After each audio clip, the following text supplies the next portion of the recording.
сонин бүхтэй Япон хүүхэлдэй. Ягаад ч юм би саяханаас хүүхэд байхад тохиолдож байсан явдлаа санах болсон юм. Энэ явдлын тухай би ахлах ангид байхдаа нэг санснаас хойш ахиж толгойд орж ирээгүй ба энэ жил обооны үеэр аавындаа очиж хэд хонсноос хойш гинэд толгойд орж ирэх боллоо. Манай аав их Яманаши мужийн хөдөө байдаг юм. Өвөө эмээ тэнд гэр бүлийн бизнесээ хийдэг байсан ба аав насанд хүрч тусдаа гартлаа тэнд амьдардаг байсан. Манай гэр бүл тэнд очиход надад тусад нь өрөө гаргаж өглөө. Би ээж аавтай нэг өрөөнд байж болох байсан ч би нэг юм бодлоогүй ганцаараа хонох болов. Тэр өрөөнд шилэн оргонд хийсэн Япон хүүхэлдэй байлаа. 70-80 см орчим өндөртэй, богино үстэй, улаан кимоно өмссөн байв. Тухайн үед би хүүхэд байсан болохоор надад их л том харагдаж билээ. Өмнө нь ирэхэд энд ямар ч хүүхэлдэй байгаагүй ба энэ жил шинээр авсан бололтой байв. Хүүхэлдэйний ам хагас онгоосон бөөгөөд шүдийг нь хүртэл яг нарийн хийсэн байлаа. Гэхдээ энэ хүүхэлдэй инээгээдч байгаа юм шиг, уурлаадч байгаа юм шиг харагдах бөгөөд үнэхээр ямар нүүрний хувиралтай байгааг нь хэлж чадхааргүй байв.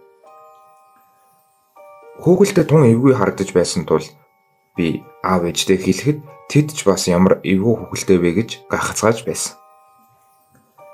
Маргааш нь би өрөөндөө хийцгүрч байхад хэн нэгэн ардаас хараад байх шиг мэдрэмж төрөхөд би шилэн хорхтой хүүхэлдэйг хан руу харуулж тавиад унтлаа. Тэр хооронд би их сонин зүудэлсэн юм. Уг зүудэнд би том болсон байх ба уртаас урт зам дээр зогсож байсан юм. Замын хоёр тал уулсаар хүрээлэгдсэн бөгөөд ямар ч гэрэл байхгүй хэрнээ Эдогийн үеийн хувцастай хүмүүс холхилтно. Гэтэл миний хөл юмн тэглээд би замаас унлаа. Би өвсөн дунд унаад босох гэтэл миний бие хөдөлсөнгүй. Би ингээд л үхнэ гэж бодсон доо. Утсан ч үгүй буддын шашны номын дуу сонсогдож эхэллээ. Би номын дуу сонсохдоо зэрэгцэн миний харах өнцөг өөрчлөгдөж би хин нэгэн үхсэн хүний дээрээс хараа зогсож байв. Огт танихгүй хүн байсан бөгөөд үсэн хатаж нарийсан нүд ам нь нээлттэйгээр хүссэн харагдаж байлаа. Тэгэд л би сэрлээ. Миний бие шалгад нортлоо хөлөрсөн байх бөгөөд миний эргүүлж харуулсан хүүхэлдэй над руу хараад инээсэн байдалтай болсон байв. Би айсандаа түүнд хүрч чадсангүй. Тэгэд л би тайрсан. Дараа жил дахиад очиход хүүхэлдэй нөгөө л өрөөндөө байж байлаа. Харин үсэн ургаад мөрөөрөө татаж байв. Манай эцэг ихч бас гайхаад л өнгөрсөн. Би хүүхэлдэйний талаар авга эгчээсээ асуухад тэр хүүхэлдэй чамд муу юм хийгээгүй биз гэж зөрүүлэн асуулаа. Би ахиж юм асуулгүй. Үгүй ээ, надад юу ч хийгээгүй гэж хариуллаа. Тэр шөнө манай гэр бүл хамтдаа галын надам хийх болов. Ганцаараа амьдардаг өөр нэг авга эгч маань бас ирсэн байв. Тэр миний хажууд бенгалийн гал бариа сууж байснаа чиний ард аасан ирчихсэн зогсож байв. Ашгүй тэр иржтэй гэхэн тэр. Аав бид гэд хэсэг цочирдоод амьдсан ба обоонч болж байсан учраас нэг их тоосонгүй. Инээгээд л өнгөрлөө. Сүүлд миний мэдснээр аасан бол миний элен зүгүү байсан юм байна лээ. Тэр амьдаа маш баян хүн байсан ч ажил ихтэй байдгаас болж бараг гэр орондоо ирдэггүй байсан гэх ба үүнийг дэвчиж чадахгүй болсон элен зэмээ маань хүүгээ дагуулад түүнийг хаяад цугдаасан гэсэн. Тэрнээс хойш элен зүгөө маань мөнгөө арх зэнгэнд үрж дуусаад ганцаараа байсаар нас барсан гэсэн. Харин түүний зургийг олж аваад харахад миний зүүдэндээ харж байсан үхсэн хүн байлаа. Дараа жил ирэхэд өнөөх сонин хүүхэлдэй байсангүй. Би учрыг нь асуувал авга эгч. Хүүхэлдэй хэрэг тарьсан учраас сүмд аваачаад тавьсан гэлээ. Надад их сонин санагдаж юу болсон асуувал хүүхэлдэй шүн өөрөө явж байгаад манай үеэлэг унгааж хөлийг нь гимтээсэн гэлээ. Тавчхандаа бол өглөө болгон хүүхэлдэй шилэн хоргоноос гарчсан олддог болсон ба авга эгч юу болоод байгааг ойлгохгүй байсан гэсэн.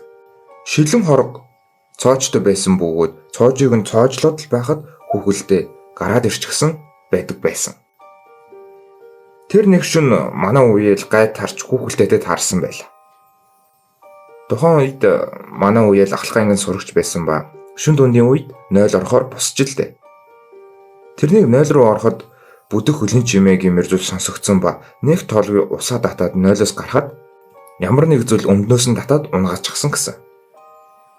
Үеэл маань юу болоод байгааг харахад хүүхэлдээ өмднөөс нь барьчихсан зогсож байсан. Тэр бүхэл хүүхэлдийн энийх дууг сонссон гэлээ. Өглөө авг эгч түүнийг коридорт ухаан алдсан байдалтай олж. Тэгэд л авг эгч хүүхэлдээг сүмд өгсөн. Харин хүүхэлдээ хаанаас авсанг би авгаасаа асуухад тэр хүүхэлдээг аваагүй ба найз нь түнд өөд болохоос өмнө бэлгэнд өгч байснаа хэллээ. Тийм учраас авга маань хүүхэлдээгээ ихэд нандинан хадгалж байж. Харин энэ хүүхэлдээг үл мэдэгдэх хүн хүүхэлдээнд нь кимоно хийж өгөхийг найзаас нь хүсээд найзад нь өгсөн байв. Гэхдээ яг хэн найзад нь өгсөн хэн ч мэдлгүй хоцорсон бөгөөд энэ түүх миний сонсож байсан хамгийн амар түүх байсан. Аав ээжийн шүүгээ.